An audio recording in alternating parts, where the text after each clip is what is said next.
Okay, welcome back to part B of our government meddling in the marketplace. All right, okay, so we just saw how price ceilings, the upper limit, it wants to go above it, but it's the upper limit. It keeps the price from going up above a certain level to equilibrium, okay?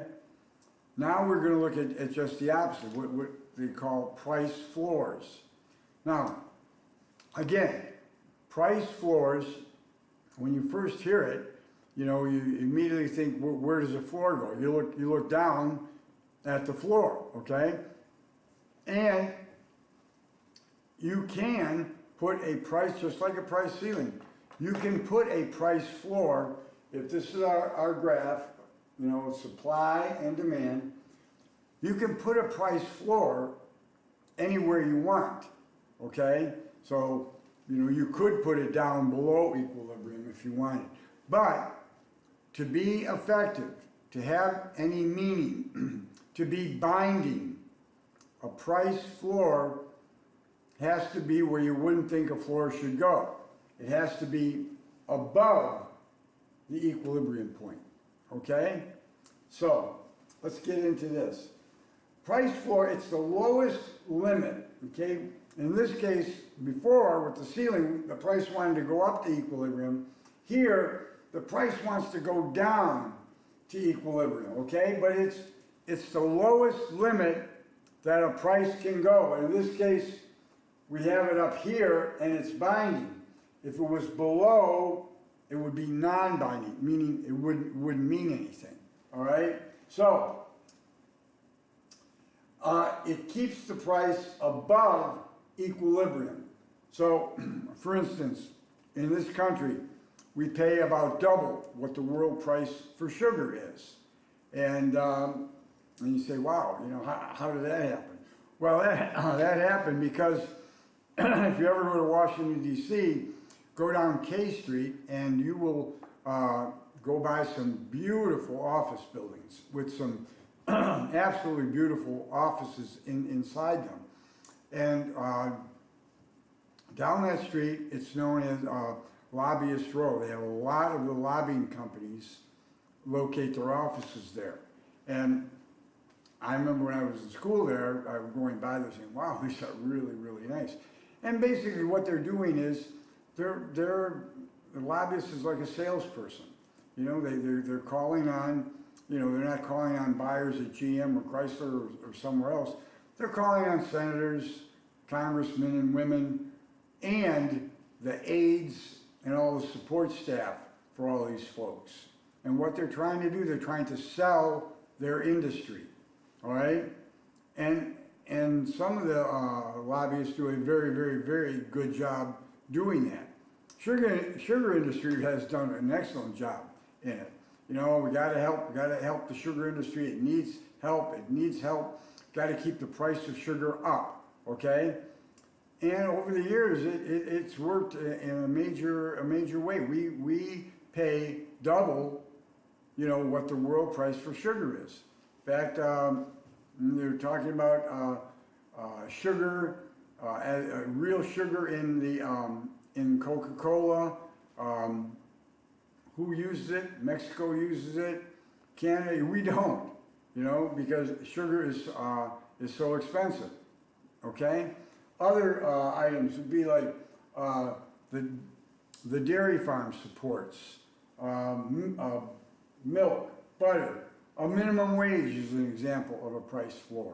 Okay, now if this was an in-class classroom, we would definitely spend some time on discussing the minimum wage. We always have a great discussion on that one. But getting back to it, just for our little presentation, a price floor is the lowest limit. The price, again, wants to go down. It wants to go down, but it can't. It's being held up. It wants to go down to equilibrium. Okay? Now, in the case I'm presenting here, we're saying, okay, let's, and again, the numbers we're just using as for examples. We're saying, let's look at the butter market, okay? And This is supply and demand curve for butter in the United States. All right, so where are we? Well, at equilibrium, where the quantity supplied is equal to the quantity demanded, we have an equilibrium price of $1 and an equilibrium quantity of, let's say, 20 million pounds, all right? So given this initial graph, we say that, okay, you know, equilibrium, we got equilibrium price of $1, equilibrium quantity of 20 million pounds of butter. Okay, now, the government, if they put in a price floor above equilibrium up here to $1.50, okay, saying, hey, you cannot charge less than $1.50, okay? That's the big, you can't charge less. It's keeping the price above equilibrium, okay? So, what happens? Well, let's take a look. You got $1.50, and again, we'll just bring it across, and boom, it hits the demand curve, you know, pretty quickly. And not surprisingly, you and I as demanders, we're not real thrilled about this high cost of butter, so we bring it down, and normally we were going to be buying 10 million pounds, now we're only buying 18 million, okay? So what is demanded is less, okay? And let's keep taking it across, and we take it all the way across to the supply curve. Now the suppliers, again, different story. They're pretty happy with this new price. So not surprisingly, we're all the way out here, we bring that down, and we say, well, the suppliers are really happy. They're supplying 22 million pounds of butter, okay? Now, before when we were talking about this, we'd be saying, well, heck, 22 million pounds is being made, but only 18 million pounds is bought by you and I, so there's 4 million pound surplus, all right? And in normal circumstances, that would cause market pressures to build and push us back to equilibrium. However, again, remember, this is the government instituting it. So they put the price up here. It can't go below $1.50. So that's where we're at. And yes, that 4 million extra pounds of butter is being made. But here's the important difference.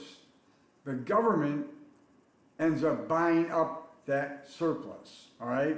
So it's not as if, you know, we got, as we were talking about tires, when the price of tires, you know, was too high, you had all these folks making tires and the big surplus of tires are lying all over the place. It's not the case here.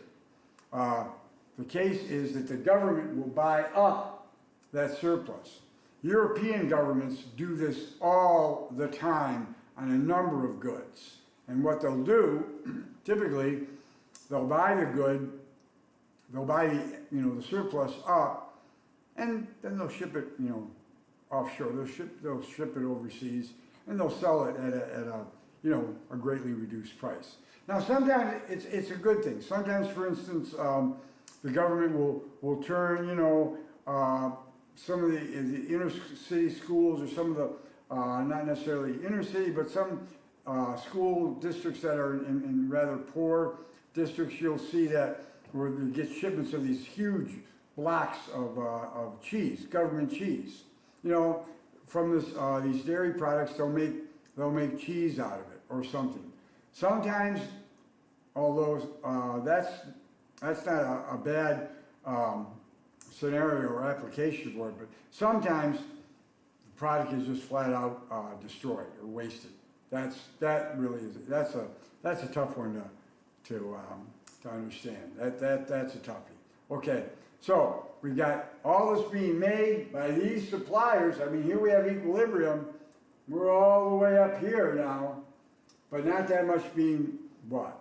So what are the results? And again, you're going to need to remember them, and there are 5. So if there are 5, and you have an essay question, a hint, don't give me 2 or 3.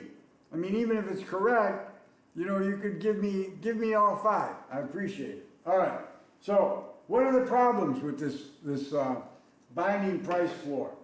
Well, we got the government buying it up, so, but anyway, inefficiently low quantity, demanded, all right? Inefficient, low quantity demanded. The efficient quantity was 20 million pounds, all right? However, you and I aren't happy with the high price, so we're only demanding 18 million pounds. That's an inefficiently low quantity demanded, all right? Now, again though, we got to remember the government's involved here. So, you know, it's not as if all this butter or sugar, whatever, is lying around. Number two, inefficient allocation of sales among sellers. Recall when we were talking about the price ceiling, there was an inefficient allocation of the apartments to, you know, to you and I, okay? Now, in this case, there's an inefficient allocation, but it's not to you and I, it's given to the sellers, and here's why. When we look at this, we see where was the equilibrium point. Well, the equilibrium point was right here, right? Okay?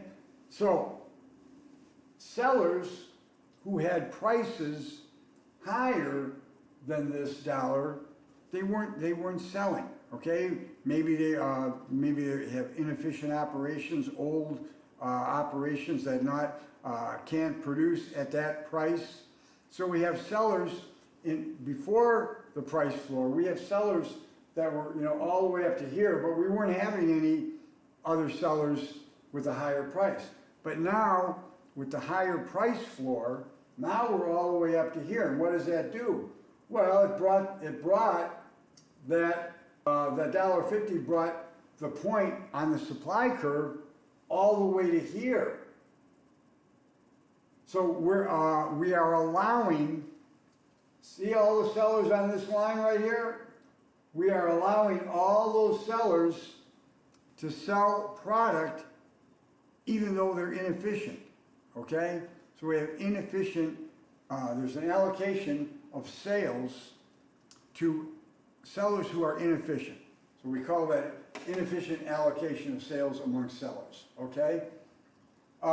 Wasted resources, okay. Many times the government will, well, not many times, they buy this up and they'll end up destroying or throwing it out. Or even if for a good cause, I could say, okay, at least it's doing some good. But let's say they buy up some commodity and they take it overseas and sell it just at a cut rate price just to get rid of it. Okay, well that is wasting. That's a waste of resources. All right. You know, you could argue, well, the cheese is a good thing, you know, for the poor school districts. Okay, and I could even, you know, say that, okay, that sounds good. But flat out, you know, having the government destroy the surplus or selling it to a third party at a greatly reduced price, that's a waste of resources. All right. Number 4, inefficiently high quality. This was an interesting one because this goes back to the days, late 50s, 60s, early 70s, when, for instance, an example would be the airlines. The airlines were controlled, okay? They were regulated, fare-wise, what they could charge for fares. Their routes were regulated. They had all sorts of regulations, okay? Well, with this, you know, all these regulations, it was actually it was a big deal when you went on an airplane trip back in the early 60s. That was a big deal. I mean, you know, I had to get dressed up to go on the plane. It was a very big deal. But when you got on the plane, guess what? I mean, they weren't throwing a bag of peanuts at you and maybe 20 minutes later saying if you want a can of Coke. when you sat, for instance, Pan American Airways, all right? Pan American, they were a first class airline, flew all over the world. They had their meals catered from Maxime's of Paris, all right? Now, I mean, talk about killing you with quality, holy smokes. I mean, the food was unbelievable. You're getting a linen tablecloth when you're having a meal, okay? Crystal glass for your wine. I mean, all these extra. You're saying, well, wait a minute. I don't need all that. That's like overkill. I don't need that. You know. So what's going on? Well, what's going on is quite simple. If you're an airline and you can't compete against the other airline on price, which normally you would think that would be one of the first go-to tools you would use, competing on price. Well, but if that's taken away from you, how do you compete? And what they did, and this actually did happen, it was unbelievable. I mean, they would give you so many amenities, so much, actually, you know, too much, that you thought, wow, this is a little overkill, okay? And quite honestly, it was, but it was the only way the airlines could compete with one another. So we would call that in economics, flying, it was called a lot of fun, but in economics, we would call that an inefficiently high quality. I mean, too much, it was just too much. Not too much, because some people really loved it, but it was really quite a bit. And I have to laugh nowadays when you go on a flight, you know, you're lucky to get that bag of peanuts or a can of Coke. Okay. And then the last one is black markets. That has to do with, you know, suppliers maybe they don't send everything to the government. You know, they backdoor some of the product and they sell it, you know, to other folks on the black market. So those kind of illegal activities. Okay. Now, again, remember, this goes back to elasticity. If this is a bad situation now, over time, the situation just gets worse. Because remember, time was one of the things that you're going to need to remember, the factors that affect elasticity for your first exam. But time always made, for both supply and demand, always made them more elastic. There's more of a change. Flattens out, you know, it makes the supply and demand curves flatter, more horizontal. And it makes sense because they're moving more this way, okay? All right. Now the last one is, we're not talking any longer of a price control. Now we're talking about a quantity control, better known as a quota. Now, when we look at a quota in terms of international trade, and I know we'll be talking more on international trade, but generally speaking, tariffs get a tariff, again, being a tax on imports. Tariffs get a lot of publicity. I mean, the notoriety is there. When you slap on a tariff on a certain product, boy, that's like front page news, okay? For some reason, quotas don't get the, don't pack the punch in terms of the public eye as a tariff, okay? But a quota can be just as effective, okay? So a quota is, and now again, when we were talking about price ceilings and price floors, what were we doing? Well, this is the price line, remember? So we were going across, you know, with different prices, all right? And again, to be effective, the price ceiling has to be below and the price floor has to be above, okay? Now, we are talking about quotas, so we're not talking about price anymore. We're talking about quantity, okay? And remember, the x-axis is quantity. And similarly to ceilings and floors, you can put a quota anywhere you want. But for it to be effective, it has to be to the left of equilibrium. Okay? Now, we're going to use the car market, and actually this actually did happen, so it's kind of interesting. Let's say we go back to the late 70s, well, let's go back even further. We go back to the 1960s, the big three, we're talking about oligopoly. The big three and American Motors, they got the U.S. market pretty well wrapped up. They're not all that worried about foreign companies. Yeah, it was occasionally amusing to see a Volkswagen Beetle drive by. Maybe you get a little, oh, that's a cute little, what's that car? Oh, it's a Fiat, or something of that nature. Once in a while you'd see some foreign cars, but pretty much the big three, they weren't all that worried. But towards, with the 60s turned into the 70s, and all of a sudden, we were seeing a lot more of these cars with, different names, Toyota, Honda, and little by little, they came to realize that, wow, they're starting to really take a big chunk of our market. So the big three went to the government and said, hey, you got to do something. And what was happening was, at first, actually going quite a ways back, the Japanese body shells did have a somewhat of a rust problem, okay?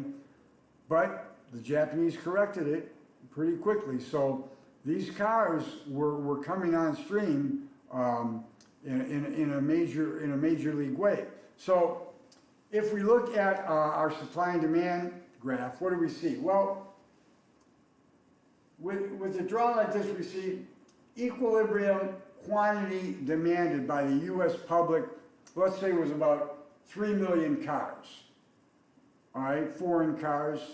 Now, again, as I said, you can put the quota on either side of equilibrium, but if you put it on the wrong side, it doesn't mean anything. So if we want 3 million cars and the government says, we are going to put in a quota of 5 million, we're not going to allow more than 5 million cars into the country. Well, if the country only wants 3 million, this is really a kind of a non-binding quota. It doesn't mean anything. However, if they put in a quota of 1.8 million, which is what happened, then it starts to mean something. Now this is interesting because we weren't going to put the tariff in, but we were going to put a quota in. Japan knew this was going to happen, and so what they did was Japan came to the government and said, hey, wait, look, we're very concerned about your market, and we don't want your market to be disruptive and all that. So I'll tell you what, we will do a voluntary quota restriction on what we ship to your country, okay? Well, that was nice of them, but had they not done that, we would have done it for them. Anyway, long and short, it was basically a quota. We were letting 1.8 million come in, and that was it. But the American public wanted 3 million of these cars, okay? So what happened? Well, in the early 1980s, this kicked in. Basically, the U.S. consumers, you and I, over this period of time that we had this quota, we ended up paying $5 billion more for our transportation. And the big three earned about 10 billion more, okay? All right, right, wrong, or indifferent, we're just saying that's what happened. Now, problems with the quotas, obviously dead weight loss. Nobody gets it. We wanted this many, but we only got this many, all right? And number two, illegal activities. There were all sorts of illegal activities.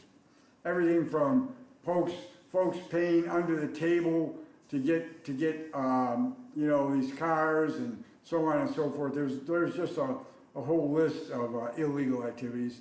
Just have to remember that, you know, we had dead weight loss created and there were illegal activities. Okay? Okay, so that pretty much wraps us up. And the next series will be a complete overall review of everything, because there are 8 substantial essay questions which you will have plenty of time to answer, okay? And again, the tempo of the course is going to start picking up now, because we're going to be, boom, the exams are going to be coming more frequently. Nothing that you can't handle. I really liked the responses on the first discussion question. You did a great job. And we'll just see how you do on this latest one that's due this week. And with that, I will bid you all goodbye. And I've got all my technical problems fixed with my laptops. So if there is a problem, I've been getting back with you folks right away. All right, and I apologize for that.